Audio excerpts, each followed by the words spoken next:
ছোটবেলায় যখন প্রশ্ন করতাম মাকে, মা বলতো তোর এত কৌতূহল কিসের রে, সব ব্যাপারে এত কিউরিসিটি কেন তোর, ঠিক আছে। তারপরে যখন আবার কিছু জিজ্ঞেস করতাম, বলতো তুই বড্ড বেশি বকিস, বড্ড কথা বলিস, সব জায়গায় এত কথা বলতে নেই, ঠিক আছে। যখন বড় হলাম তখন এমন এমন প্রশ্ন করতে শুরু করলাম, সবাই বলল প্রচণ্ড বেশি তোর কিউরিসিটি, অপ্রিয় সত্যি কথা বলতে নেই, সব জায়গায় মুখ ফটকা হতে নেই, এমন অনেক কথা শুনেছি। আজকের সেগুলো পরিষ্কার বুঝতে পারছি যে বাবা মা কেন বলতেন। তার কারণ দেখছি কিছু অপ্রিয় সত্যি কথা লোকের কিন্তু পছন্দ হচ্ছে না, আর তার জন্য তারা কিন্তু আবার কন্ট্রোভার্সির দুনিয়ার কমেন্ট বক্সে গিয়ে পিএনপিসি শুরু করে দিয়েছে। আর এটাই তো স্বাভাবিক, কারণ কন্ট্রোভার্সি জোন এটা। অনেকে আমাকে এসে বলছে তোমাকে নিয়ে অনেকে ক্যারিকেচার করছে এখানে ওখানে সেখানে।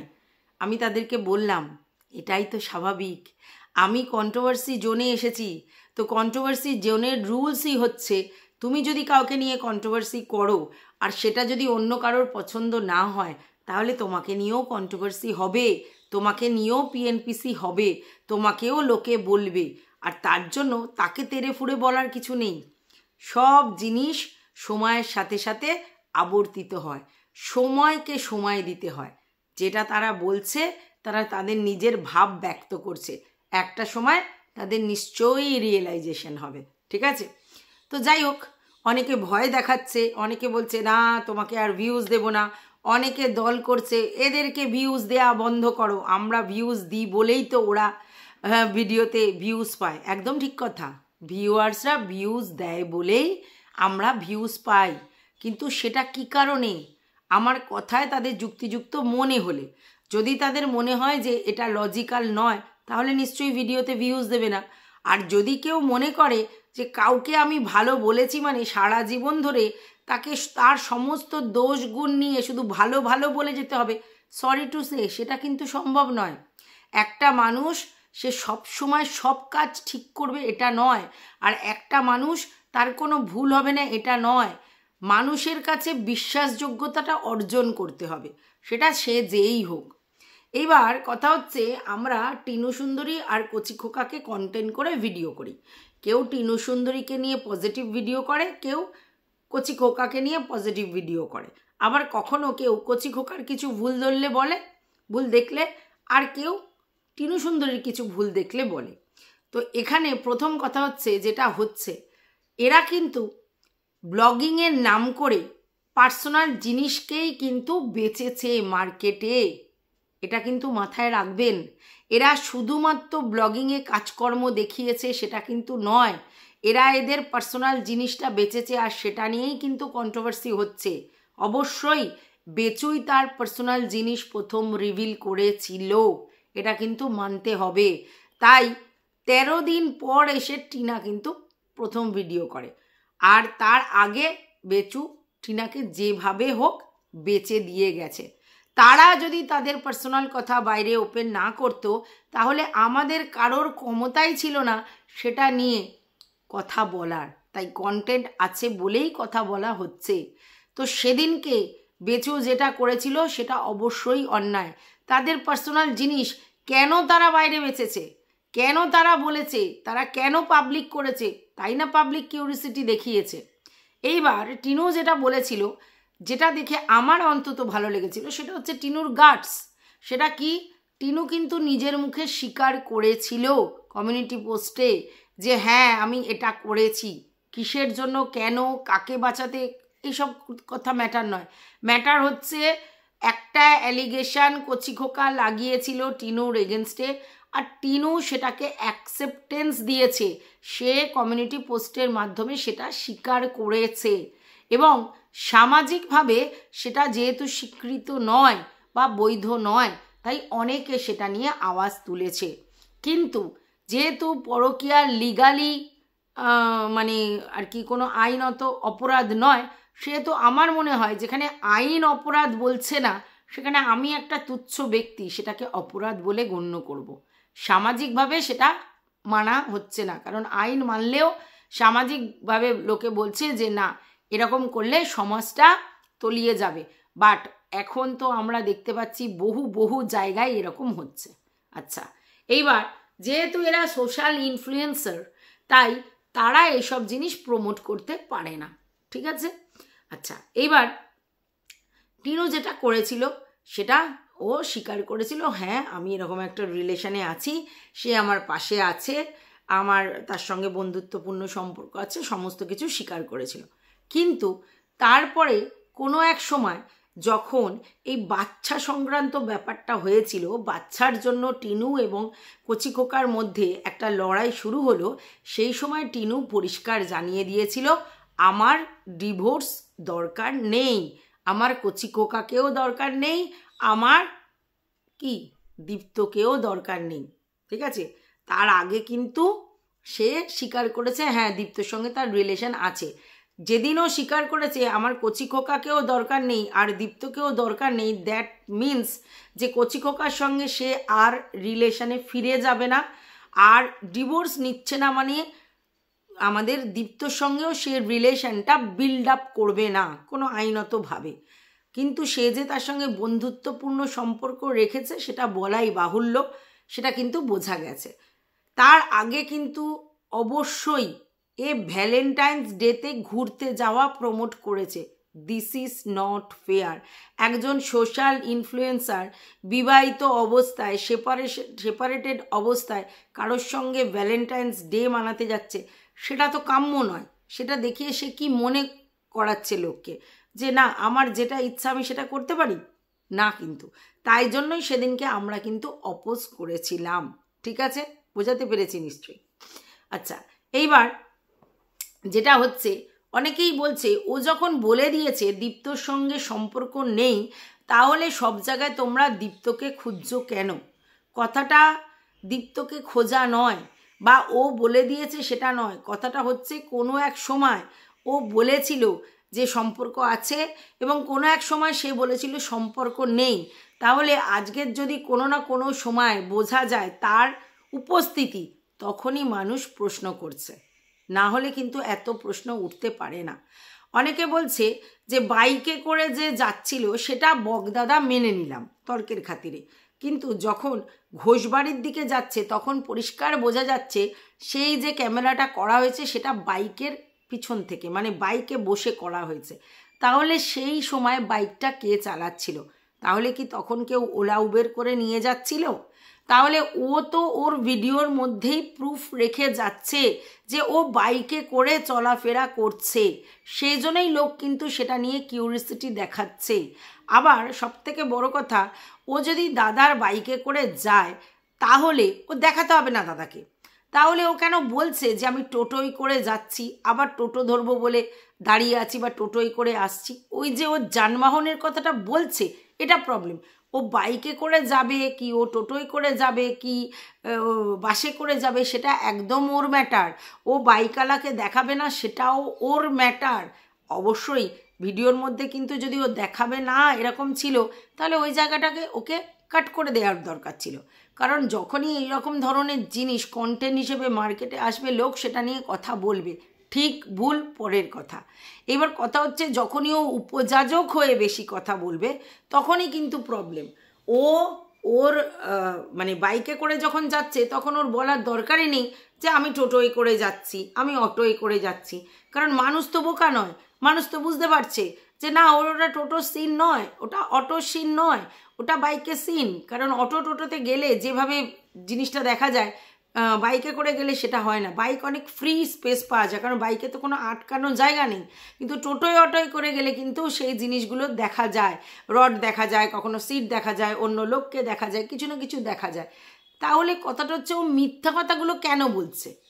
ও মিথ্যা কথাগুলো কেন বলছে যেখানে ওর ছেলে পাওয়ার ব্যাপারে, মানে বাচ্চা পাওয়ার ব্যাপারে এই পরকীয়াটা কোনো ম্যাটারই নয়? তাহলে ও কেন, যখন ও গার্ডস দেখিয়ে বলেছিল হ্যাঁ আছে, তাহলে আবার মিথ্যাটা কেন ও আশ্রয় নিল? ও কেন বলল ওর সম্পর্ক নেই? সম্পর্ক থাকলেই বা কি, সম্পর্ক না থাকলেই বা কি? আমার তো অন্তত কোনো ফারাক পড়ে না। ও কার সঙ্গে বন্ধুত্বপূর্ণ সম্পর্ক রাখবে সেটা একেবারেই ওর পার্সোনাল চয়েস, এটা নিয়ে কিচ্ছু আমার বলার নেই। আমি অন্তত এই জিনিসটা মানি না। তো আমার ঝিমি দিদিকে নিয়ে কচি খোকাকে নিয়ে কিছু বলার আছে, না তো আমাদের এই দীপ্তকে নিয়ে টিনুকে নিয়ে আমার কিছু বলার আছে। কারণ আমি মনে করি পরকীয়ার সঙ্গে ছেলে পাওয়ার সম্পর্ক নেই। ছেলে পাওয়ার লটা পুরোপুরি আলাদা, পরকীয়ার পুরো ব্যাপারটা আলাদা, বা কারোর সঙ্গে কারোর বন্ধুত্বপূর্ণ সম্পর্ক থাকাটা পুরোপুরি আলাদা। তাহলে সেইটা নিয়ে আমি কেন এত কিছু ডিসকাস করতে যাব? আমি আমার কথা বলছি। কিন্তু যখনই ও একটা জিনিসে একবার বলবে হ্যাঁ, একবার বলবে না, আর লোকে যদি বুঝতে পারে তার মানে ও মিথ্যা কথা বলছে, তো সেই মিথ্যা কথাগুলো কেন ওকে বলতে হচ্ছে? এটাই কিন্তু প্রশ্ন, আর কিছু না। কালকের ভিডিওটাতে লাস্টের দিকে কিন্তু পরিষ্কার শুনতে পাওয়া গেছে, নয় জলের আওয়াজ, নয় প্লাস্টিকের আওয়াজ, এরকম কিছু না কিছু আওয়াজ পাওয়া গেছে। তার মানে কেউ না কেউ প্রেজেন্স ছিল। এইবার কথাটা হচ্ছে, সেটা হতেই পারে ওর অ্যাসিস্ট্যান্ট প্রেজেন্ট ছিল, হতেই পারে সেই অ্যাসিস্ট্যান্টটা মেয়ে, হতেই পারে সেই অ্যাসিস্ট্যান্টটা ওর বাড়িতেই থেকে কাজকর্ম করছে, হতেই পারে।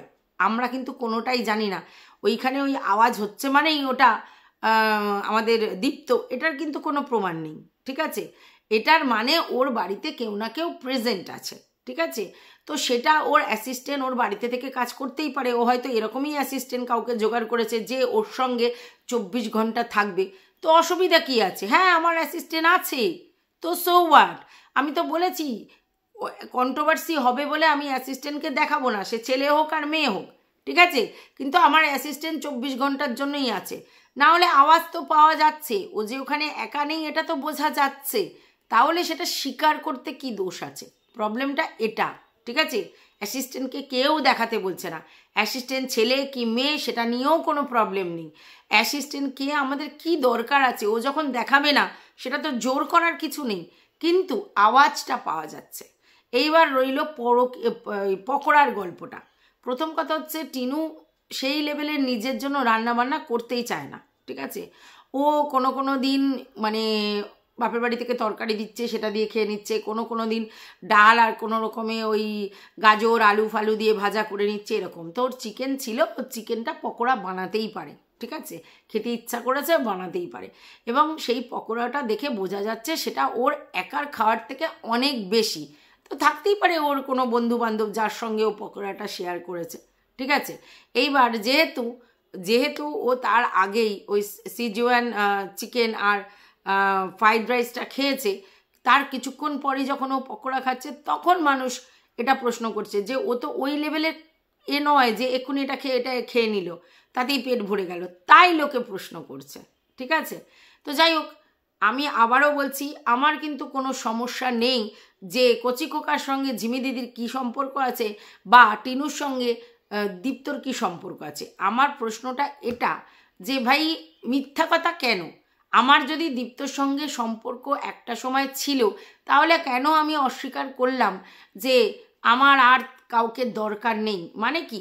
মানে আমি একা চলতে পারবো, তাই তো? কিন্তু দেখা যাচ্ছে সে একা চলতে পারছে না, একা চলার মতো মেন্টালিটি সে পজেস করে না, তাই লোকে প্রশ্ন করছে। সে আজকের একটা অ্যাসিস্ট্যান্ট রেখেছে। অ্যাসিস্ট্যান্ট মানে কি? যে আমাকে সাপোর্ট করবে, সাপোর্টিং রোল প্লে করবে। কিন্তু দেখা যাচ্ছে কি, অ্যাসিস্ট্যান্টই সমস্ত কিছু দেখভাল করছে। টিনু কিন্তু গায়ে গতরে খাটার কাজগুলো করছে। অ্যাসিস্ট্যান্ট কি করছে? ইমেল দেখছে। অ্যাসিস্ট্যান্ট কি করছে? হোয়াটসঅ্যাপে বুকিং এটা সেটা দেখছে। অ্যাসিস্ট্যান্ট কি করছে? টাকা পয়সা নেগোসিয়েশন করছে। কি না, প্রমোশনাল ভিডিও শ্যুটে কত টাকা ও নেবে, কত টাকা করা উচিত, বার্গেনিং সব করছে। কেন? তাহলে এতদিন ধরে যে টিনু প্রমোশনাল ভিডিও শ্যুটগুলো করেছিল, সেই বার্গেনিং, সেই টাকা পয়সার লেনদেন কে করেছে? মানে কার দ্বারা সম্ভব হয়েছে? অনেকে বলছে টাকা পয়সা হেরফের হওয়ার কোনো চান্সই নেই, কারণ টাকা ডাইরেক্টলি টিনু সুন্দরীর অ্যাকাউন্টে যাচ্ছে। হ্যাঁ, এটা বুঝলাম, টাকা যখন ডাইরেক্টলি টিনু সুন্দরীর অ্যাকাউন্টে যাচ্ছে, তাহলে টাকা কোনো জায়গা থেকে মার যাওয়ার ব্যাপার নেই। কিন্তু টোটাল এডুকেশনের যে জিনিসগুলো, মানে ইমেল, টাকা পয়সা হ্যান্ডেল, প্রমোশন ভিডিও কত টাকা নেবে, সমস্ত সে কী করে ঠিক করছে? মানে টিনুর থেকে টিনু কত টাকা নেওয়ার এলিজিবিলিটি, সেটা অ্যাসিস্ট্যান্ট ঠিক করছে। মানে সেই জায়গাগুলোতে ব্যাপারগুলো হচ্ছে, আর কিছু না। তার মানে টিনু এমন একজন অ্যাসিস্ট্যান্ট রেখেছে, সে অ্যাসিস্ট্যান্ট না, সেই হচ্ছে সমস্ত কিছু মেকার, সেই সমস্ত কিছু করছে। টিনা ফিজিক্যালি কাজগুলো করছে, প্যাকিং করা, ভিডিও করা, লাইভ করা, প্যাকেজগুলো দিয়ে আসা, জিনিসগুলো কেনা, মানে ফিজিক্যাল যে কাজগুলো, যেগুলো হচ্ছে সামনে লেবোরিয়াস কাজ, সেগুলো সে করছে। আর যত বুদ্ধিদীপ্ত কাজ হচ্ছে অ্যাসিস্ট্যান্ট করছে। আর সেখানেই লোক জিজ্ঞাসা করছে যে তুমি কার উপর এতটা ট্রাস্ট করছো যে তুমি নিজের থেকে তাকে বেশি বিশ্বাস করছো। আর এত কিছু বলার পিছনের রিজন এটা, কারণ টিনু আগে এই ভুলটা করেছে। যেহেতু কচি খোকাই সমস্ত কিছু হ্যান্ডেল করতো, যদিও টিনু কিন্তু কচি খোকার থেকে অনেক বেশি শিক্ষিত, তারপরেও প্রমোশনাল ভিডিও শ্যুট থেকে টাকা পয়সা সমস্ত কিছু করার থেকে সবটা কিন্তু কচি খোকা করতো, টিনু কিন্তু করতো না। টিনু শুধুমাত্র প্লে করতো, ঠিক আছে? আর সেই সময় কিন্তু টিনু ভুগেছে, তাই জন্যই লোক কিন্তু এত কথা বলছে। তবে এখন টিনুর যে ভিডিওগুলো করছে, যে মানে চ্যানেলটা, সেটা কিন্তু টিনুর নিজস্ব, ঠিক আছে? তাই সেটা নিয়ে নেওয়ার মতো কোনো কিছু পজিশন নেই। বাদবাকি টিনু যে শর্টসের ভিডিওগুলো করছে সেটা কিন্তু আমরা জানি অন্য কারোর নামের চ্যানেল ছিল, কিন্তু টিনু সেটা ইমেলটা নিজের নামে করে নিয়েছে, শুনেছিলাম। তো তারপরেই এই প্রশ্নগুলো উঠছে যে কাকে এত বিশ্বাস করছে টিনু, সে কি সেই বিশ্বাসযোগ্যতাটা রাখবে? তাই জন্যই যারা টিনুকে নিয়ে ওরিড, তারা এত প্রশ্ন করছে। এখানে কিন্তু কেউ টিনু শত্রু নয়। যারা টিনুকে ভালোবেসে কমেন্ট করছে, ভালো ভালো কমেন্ট করছে বা কোনো কিছু প্রশ্ন করছে, সেগুলোই তো খারাপ কমেন্ট বলে লোকে ধারণা করছে। কিন্তু অ্যাকচুয়ালি তারাও তো কনসার্ন টিনুর ব্যাপারে, যাতে টিনু পরবর্তীকালে কোনো ভুল না করে। কারণ সবাই মনে করেছে টিনু অনেক এলিজেবল মেয়ে, তো সেই ক্ষেত্রে হয়তো টিনু চয়েস ভুল করতে পারে, আর কিছু নিয়েই লোকের কিন্তু কোনো সমস্যা নেই। আর সেই চয়েস ভুল করবে বলেই লোকে অ্যাজ আ গার্জেন যেরকম লোকে চিন্তাভাবনা করে, তারা সেই রকম চিন্তাভাবনা করছে। মানে ভিউয়ার্সদের কথা বলছি না, আমি কোনো কন্ট্রোভার্সি ক্রিয়েটারের কথা বলছি না। তারা কখনোই গার্জেন হতে পারে না, তারা যেটাই করছে সেটা মনিটাইজ অন করে করছে। অতএব তারা তাদের নিজেদের স্বার্থে পয়সার জন্যই কাজ করছে, ইনক্লুডিং মি অলসো, আমিও তাই করছি। তাই আমার থেকে না অন্য কিছু এক্সপেক্ট করবেন না, ঠিক আছে? আমি টিনুকে যদি মনে করে আমি পছন্দ করি বলে যেই প্রশ্নগুলো উঠছে সেগুলো কি এড়িয়ে যেতে পারি? ঠিক আছে, অনেকে বলছে যে দাদা তো নাকি ওদেরকে খাইয়েছিল, দাদা শিলচরে নাকি অনেক দিনের জন্য চলে যাচ্ছে তার জন্য, তাহলে দাদা কবে এলো? অনেকে বলছে দাদা তার শরীর খারাপ হয়েছিল, আইসিইউতে ভর্তি ছিল বলে এসেছে, যদিও আমাদের কাছে কিন্তু সেই প্রমাণটা নেই যে দাদা আইসিইউতে ছিল। ওইদিকে দুটো কন্টেন্ট ক্রিয়েটার ছাড়া এই কথা নিয়ে আর কেউ কথা বলেনি। অতএব দাদাদের তরফ থেকে কোনো কিছু এরকম আসেনি যে দাদা আইসিইউতে ভর্তি ছিল বা দাদা শরীর খারাপ ছিল, ঠিক আছে? এটা কিন্তু প্রমাণ হচ্ছে না। এবার দাদা কবে শিলচর থেকে এলো, এসে কবে কাকে নিয়ে গেল, সেটা আমাদের জানার কথা নয়। হয়তো চলে এসেছিল, হয়তো টিনুকে নিয়ে গেছে, হতেই পারে সবটা। কারণ আমরা কোনো ছবি দেখিনি যে সেটা দাদা কি কে অমুক তমুক, কিছু দেখিনি। আমরা শুধু দেখেছি বাইকে করে গেছে। এবার আমাদের প্রশ্ন, যদি তুমি বাইকে করে যাও তাহলে তুমি টোটোর কথা বললে কেন? বাইকে করে গেছো সেটা স্বীকার করতে, হ্যাঁ আমাকে দাদা বাইকে করে নিয়ে যাক, বা আমার কোনো কাছের লোক বাইকে করে নিয়ে যাক, বা আমি বাইকে করে গেছি, ঠিক আছে, হয়ে যেত। এই যে মিথ্যাগুলো বলছে বলেই লোকে প্রশ্ন করছে যে কেন ছোট ছোট মিথ্যা কথা বলছে। ব্লাইন্ড সাপোর্টার কেউ হতে পারবো না আমরা কন্ট্রোভার্সি ক্রিয়েটাররা। এখানে ব্লাইন্ডনেসের কিছু জায়গা নেই। যে প্রশ্নগুলো উঠছে সেগুলো একটাই প্রশ্ন, যে ভাই মিথ্যা কথা কেন বলছো? তোমাকে দাদা নিয়ে যাক আর অন্য কেউ নিয়ে যাক, রাম শ্যাম যদু মধু যে কেউ নিয়ে যাক, যেতেই পারে। তাতে তুমি যদি কনফিডেন্ট থাকো তাহলে তোমার না বলার কি আছে যে হ্যাঁ আমি ভেবেছিলাম টোটো করে যাব কিন্তু এটা হয়েছে। তোমাকে যারা পছন্দ করতো বা করেও, তারা তোমার গার্ডস দেখে তোমাকে পছন্দ করে, যে তোমার ইগনোর পাওয়ার সেই লেভেলে, তোমার ধৈর্য শক্তি সেই লেভেলের, 5 বছর ধরে তুমি অত্যাচার সহ্য করেছো এই জন্যে, এবং তারপরে তুমি সত্যি কথা বলেছো যে ভাই হ্যাঁ আমি এরকম একটা রিলেশনে আছি, এবং সেটা কমিউনিটি পোস্টের মাধ্যমে দিয়ে স্বীকার করেছো, তার মানে তুমি সত্যবাদী। তো তোমাকে কেন ছোটো জিনিসের জন্য মিথ্যা কথা বলতে হচ্ছে? আর যেখানে ছেলের কাস্টাডি পাওয়ার জন্য পরকীয়াটা কোনো ফ্যাক্টই নয়, যেখানে ছেলের কাস্টাডির সঙ্গে তোমার কার সঙ্গে বন্ধুত্ব রয়েছে সেটা কোনো ম্যাটারই নয়, তাহলে কি আছে? তাহলে অসুবিধে কি আছে?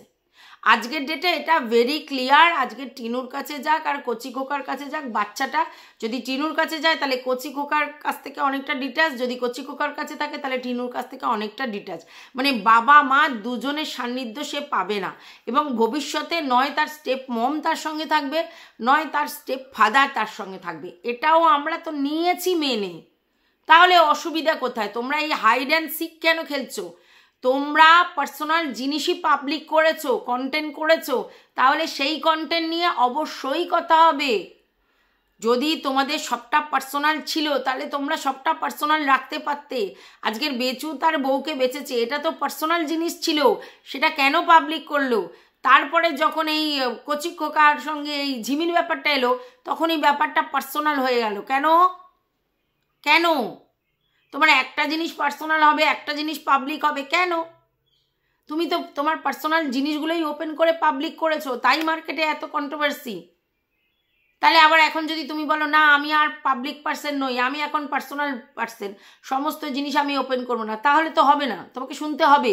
কারণ তুমি পাবলিক করেছো এবং তোমার ওখান থেকে বোঝা যাচ্ছে তোমার অ্যাটিটিউডে যে কিছু একটা সামথিং ইজ মিসিং, ফিশি লাগছে, আর তাই লোক বলছে। এটা কচি খোকার ক্ষেত্রে। আর টিনুর ক্ষেত্রে ও যেগুলো যেগুলো দেখাচ্ছে সেখানে অনেকেই বলতে পারে ও কি দীপ্তকে দেখিয়েছে? না, দীপ্তকে তো দেখায়নি, দীপ্তকে দেখায়নি। কিন্তু এটাও তো ঠিক, ভ্যালেন্টাইন্স ডেটের দিন কি ও দীপ্তকে দেখিয়েছে? দেখায়নি তো। তাহলে ভ্যালেন্টাইন্স কার সঙ্গে করতে গেছিল? আচ্ছা, তারপরে এই যে অযোধ্যার ব্যাপারটা ও তো দেখায়নি, ও কারো কথা বলেনি, আমরা বাসে কাউকে দেখেছি। এই সবগুলোর জন্যই লোকে এত কথা বলছে, নালে লোকের বয়ে গেছে। আর কাউকে সাপোর্ট করা মানে বা কাউকে পছন্দ করা মানে এই নয় তার ছোট্টখাট্ট জিনিসগুলো ভুলগুলো ধরিয়ে না দেয়া নয়, ঠিক আছে? আর রইল বাকি হচ্ছে কোনো কন্ট্রোভার্সি ক্রিয়েটারকে নিয়ে আমি কি বলবো না বলবো সেটা পুরোটাই সম্পূর্ণ আমার ব্যাপার। কারণ সমস্ত সময় সব জায়গায় গিয়ে ঝগড়া করার প্রবণতা কিন্তু আমার নেই, ঠিক আছে? তাই একে কেন বলছো না, তাকে কেন বলছো না, তোমরা তো কোনো দলে নাই। আমার কোনো দল নেই, অন্য কার কি দল আছে না আছে আমার দেখার দরকার নেই। আমার কোনো দল নেই, আমি কোনো দলে ঢুকে নেই। আমার যেটা মনে হয় আমি তখন সেটা ভিডিও করে জানাই। হ্যাঁ, এবার আমার ওয়ে অফ টকিং একরকম, অন্য লোকেদের ওয়ে অফ টকিং আলাদা, তাতে যা খুশি তাই আপনারা মনে করতে পারেন। আমার যেই কথাটার মধ্যে দেখতে পাচ্ছি আমি সত্যতা আছে, আমি সেটাকে অস্বীকার করব কি করে? আর তারপরে তাকে গিয়ে বলবো তুমি কেন এরমভাবে বলছো, সেটা তার ওয়ে অফ টকিং, আমি কেন বলতে যাব? যাই হোক, ভিডিওটা এই পর্যন্ত। তোমাদের যদি কিছু বলার থাকে অবশ্যই জানিও। টাটা।